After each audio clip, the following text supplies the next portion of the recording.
असफन जो मिरहा को चाहने लगा है, इनकी दूरियां नज़दीकियों में बदलने लगी हैं। और दूसरी तरफ अनाइज़ा जो शारिक से शादी करके बहुत पछता रही है, क्योंकि शादी के बाद उसे एहसास हुआ है कि शारिक और उसकी फैमिली सिवाय उनको दौलत के अलावा कुछ नहीं चाहिए, बहुत लालची लोग हैं। और दूसरा, इसके बाप ने जो इसे जायदाद से आग कर दिया है, इसे बहुत परेशान कर जाएगा। अनाइज़ा को अपने बाप पर बहुत गुस्सा आएगा और वो सोचेगी कि मैं घर जाके अपने बाप से पूछूं तो सही कि उसने मेरे साथ ऐसा क्यों किया। और दूसरी तरफ मिरहा का बाप उसे सरप्राइज देने के लिए उसकी सरप्राइज बर्थडे पार्टी रखेगा। और असफन जब मिरहा को लेकर वहां पहुंचेगा तो मिरहा अपना शानदार इस्तकबाल देखकर अपने बाप के गले लगकर खूब रोएगी और कहेगी कि बचपन से लेके मैं अब तक इस सारे माहौल को तरसती रही हूँ। उस पर उसका बाप कहेगा कि जो गलतियां हो गई वो हो गई, अब मैं हमेशा अपनी बेटी की हर खुशी मनाऊंगा।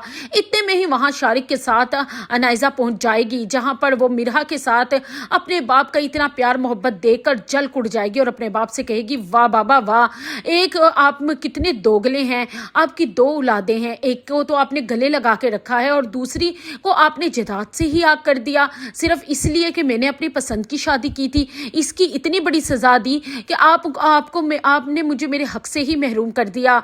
उस पर बेरोज को गुस्सा आएगा और वो अनाइज़ा को कहेगा, तुम्हारी जुर्रत कैसे हुई इस घर में आने की, निकल जाओ यहाँ से। उस पर अनाइज़ा कहेगी, ये मेरा भी घर है और मैं कानूनी और शरई तौर पे यहाँ की हकदार हूँ, मैं यहाँ से नहीं जाऊंगी। इतने में बेरोज को दिल का दौरा पड़ेगा और वो वहीं पर गिर जाएगा। और उससे बेरोज को लेकर जब हॉस्पिटल जाएंगे और दूसरी तरफ हॉस्पिटल पहुंचते ही अनाइज़ा मिरहा से लड़ने लग जाएगी और कहेगी कि एक तो मेरे शादी वाले दिन घर से जाते ही तुमने असफन से शादी कर ली, क्योंकि वो तो तुम बचपन से मोहब्बत करती थी ना, तुम्हें तो मौका मिल गया, और अब तुमने बाबा को भड़का के सारी जायदाद ही अपने नाम करवा ली।